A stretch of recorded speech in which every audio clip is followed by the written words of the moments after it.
Isabela sa tinukoy ni Pangulong Bongbong Marcos sa top 10 provinces na may pinakamaraming flood control projects batayan sa datos ng DPWH. Pero hindi kasama ang probinsya sa pinaka-flood-prone provinces sa tala naman yan ng National Adaptation Plan of the Philippines. Kaugnay niyan, makakausap natin si Isabela Governor Rodito Albano. Magandang tanghali po sa inyo, Gov. Salamat po sa oras. Yes, Cheryl, maraming salamat din sa oras na pinagkaloob niyo sa amin. Para naman marinig yung sparring namin. Okay. Yes po. Ano Gov, ano po ang masasabi nyo dito nga sa puna ni Pangulong Bongbong Marcos na mas maraming natanggap na flood control projects sa mga probinsya na hindi kasama sa pinaka-flood prone na mga lalawigan? Posible hindi kami flood prone yung lalawigan ng Isabela. Kahit walang bagyo, binabaha nga kami dyan. Kahit wala kang bagyo dyan, may bagyo sa amin. Tandaan nyo, bali yung sa amin dito. No? At saka, hindi sinama rin yung flood prone na province. Kung mapapansin mo, yung Cagayan. You have to consider, Cheryl, the longest river in the Philippines is the Cagayan River. Yes. At ngayon, may master plan na ang JICA na ginagawa, libre project study para sa master plan ng Marikina River kasama yung Cagayan Valley na ginagawa ng JICA ngayon. Kamakailan lang, mag-meeting kami at nag-propose sila na gumawa ng study dito sa Siyempre, ang concern ko lang naman doon, yung dumalaw sila yung sa Isabela, yung sa Cagayan River. So, tinukoy nila yung Cagayan River at gagawa sila ng 4 na dams dyan. Series of dams na gagawin nila for a span of 12 years yata o 16 years na gagawin yung 4 na dam na yan. At sisimulan nila yung dam siguro, yung isang dam sisimulan nila, nakalimutan ko na yung pangalan, siguro next year. Pero makatapos yung study this December ng gagawin ng JICA na libre. This December or early part of 2026. Ang ibinigay lamang naman po yung top 10. Pero hindi nga po kayo kasama dun sa listahan na top 10 provinces. More of surprise ba kayo na hindi kayo naging bahagi ng top 10 na flood-prone provinces ng National Adaptation Plan of the Philippines? Yes, nagtataka nga ako kung bakit hindi kami kasama, lalo na yung Cagayan. Opo. Hindi rin kasama yung Cagayan. Kami yung pag dumadaan ng bagyo, saan ba dumadaan? Sa Isabela. Pero ang ginagawa na namin kasi ngayon sa Isabela, yung mga creeks na namatay nung araw, yung mga creeks na yung natamna na ng palay, natamna na ng kung ano-ano, mais, na natabunan ng lupa. Binubuhay na namin ngayon yung paulit-ulit. So lahat ng barangays doon ngayon, hindi na nakaka-experience masyado kami ng flooding. Yung Cagayan River lang ang nakaka-experience ng flooding. Pero ngayon, sa mga nakalipas na taon, maganda kasi yung management namin with the Magat Dam at saka yung mga ibang probinsya at mga local governments, lalo na dyan sa Ifugao at sa Kalinga. Maganda na yung management namin. Pero tuloy-tuloy pa rin ang baha dyan. Kasi yung Lower Vega, yung mouth of the river na tatagusan ng Cagayan River papunta sa dagat, doon sa may bandang Apari at Magapit. Nag-umpisa na sila nag-dredge dyan nung panahon ni Presidente Digong. So ngayon, unti-unti nang lumuluwag yung Gov, sa inilabas po na detalye mula July 2022 to May 2025, this is the Marcos government, ang Isabela po ay nakagawa or nakatanggap ng 314 projects. Ano po? Hindi ko alam yun. Hindi ko alam yun.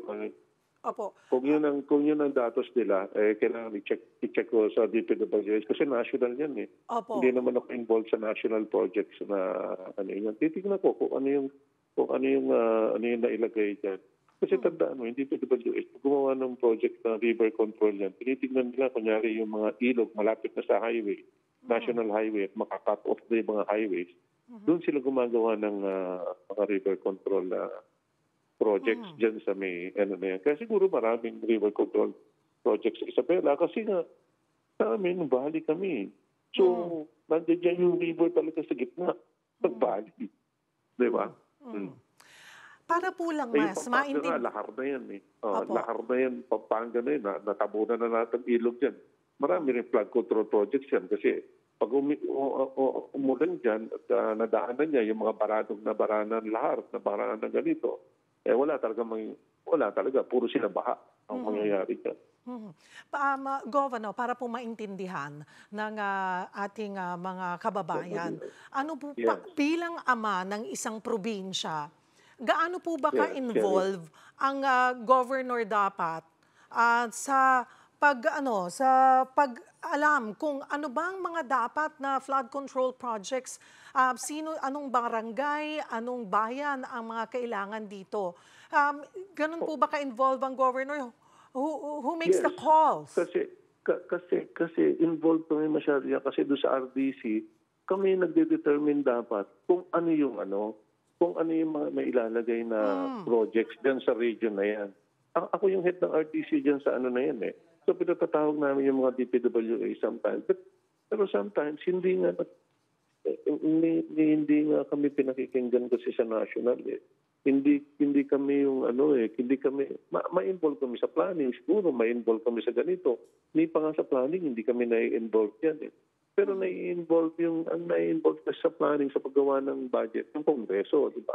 So sila yung naglalagay kung saan nila ilalagay itong mga na ito, nila, yung DPWH. So yung pera dyan, since power of the purse, sila yung nagde-determine.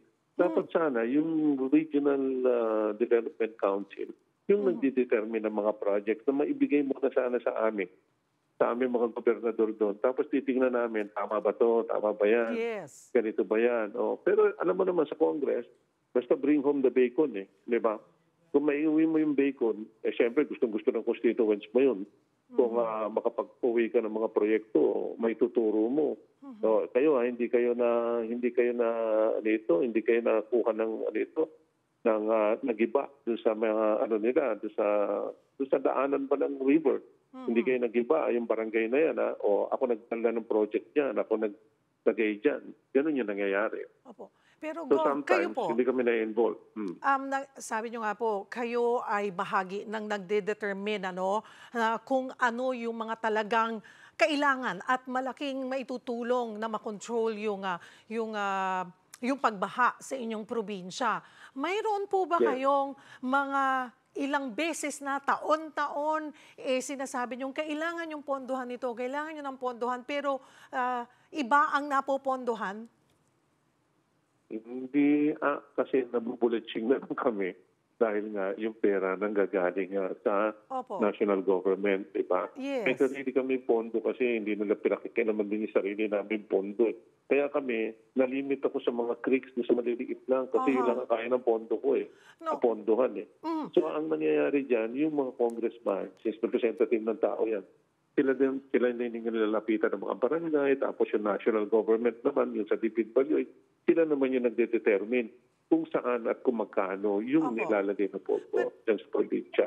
But Gov, can you give me like one particular proposal po ninyo sa DPWH, sa national government na mahalaga itong proyektong itong flood control project na ito na ilang taon na ay hindi pa rin napopondohan kahit na sabi nyo nga, kahit kayo nabigla na 314 flood control projects na pala magmula noong 2022 ang nakukuha po ng Isabela. Cheryl. Actually, hindi ako nabibigla dyan. Ibig ko na sabihin ng bibigla. Nakita ko yung figures, ang dami na. Ako dapat magpasalamat sa DPWH or sa aking mga congressman dahil sa dami na nakuha nilang flood control projects na nailagay sa mga distrito nila. So kasi ako, bilang isang local executive, hindi ko pinakikialaman kung ano yung ng national binibigay na lang nila sa amin na ito, pupunduhan ito. Hindi ako makikialam dyan kasi, Cheryl, kung mawala yan sa haba ng Cagayan River, sa haba niyan, kung mawalan ako ng isang flood control project, siyempre masakit para sa amin, masakit para doon sa yung mga constituents ko, na mawala. Buti na nandiyan mga yan. Pero at least, ang pasalamat ko lang, hindi naging ghost projects itong mga proyekto na nailagay dyan sa Cagayan River. Alahating mo na. Cagayan River. Baka hindi lang naman sa Isabela yung tinutukoy nila niyan, baka kasama yung Cagayan. Doon sa 314 projects po. Yes, yes, yes. Pero I think so. oo, oo. Pero Okay. meron po bang hindi nga napopondohan na mas kailangang pondohan sana na flood control project Yeah. O, sa hindi naman. Wala namang ganun. Wala namang ganun nangyayari sa amin. Alright. Actually, yung dam nga na ginawa, yung project na ni Presidente Bongbong Marcos, na yung tumawin ni dam na matagal na namin hinihintay, at least na ipasa sa NEDA at napondohan na ngayon at nabid na sa NIA. Yun, nagkakalaga yun ng 14 billion. 12 to 14 billion. At least yun ang hiningi namin. Although 15 years namin hiningi yun, siyempre yung study nun, tumagal lang tumagal, o ngayon lang na bigyan ng pondo. Sabi nyo nga po, grateful kayo na at least ito, marami nga dahil may pangangailangan talaga Isabela sa mga flood control projects. Pero may plano ho ba kayong magsagawa ng independent review or audit para matiyak na epektibo at kapaki-pakinabang naman talaga yung mga proyektong ginawa po dyan sa inyong probinsya? Sheryl, una-una, ayoko makipag-away sa aking mga congressman. Pangalawa, ayoko yung makipag-away sa DPWH, di ba? Gusto ko lang, kung pwede lang, ma-notify kami, mabigyan din kami ng listahan kung saan napunta ito mga projects na ito. At makukuha rin naman namin yan kasi transparent naman. Pero I can assure you na walang ghost projects na nangyayari naman sa aking probinsya. Nung nakaupo si Secretary Manny Bonoan. I understand ayaw nyo po makipag-away sa DPWH or sa mga kongresista. Pero bilang ama po ng probinsya, syempre gusto nyo naman po na talagang napunta yung budget na yon na ibinuhos po sa inyong probinsya sa tama. Tama naman. Pero kung makita mo kasi yung ilog ng Cagayan River, malulula ka eh. Hindi matatapos in our lifetime ang flood control projects na mailalagay sa lalawigan ng Isabela. Pati na rin sa Biskaya at sa Cagayan. Sa kakahaba po ng nito at saka sa lakas ng rumaragasang tubig sa aming lalawigan. Pati nga minsan yung dam nasisisi. Naawa nga po for the past 10 years or 20 years. Tuwing nagbabaha na lang dyan o sinisisi yung Magat Dam. Pero napaunawaan naman namin sa mga tao na walang kasalanan yung dam dyan. Ang lang monitoring at saka yung paspasan na pag-abiso sa mga tao kung kailan iano. Siyempre, kasama na rin nga dyan yung climate change na tinatawag natin, Sheryl. Pero at least, ang pasasalamat ko lang na talaga, kung ganun kadami man yung project na napunta sa amin sa lalawigan ng Isabela, nagpapasalamat ako sa DPWH at sa aking mga congressman sa sipag nila na naglagay ng projects dyan sa aming lalawigan. Marami pong salamat sa inyong oras, Isabela Governor Rodito Albano.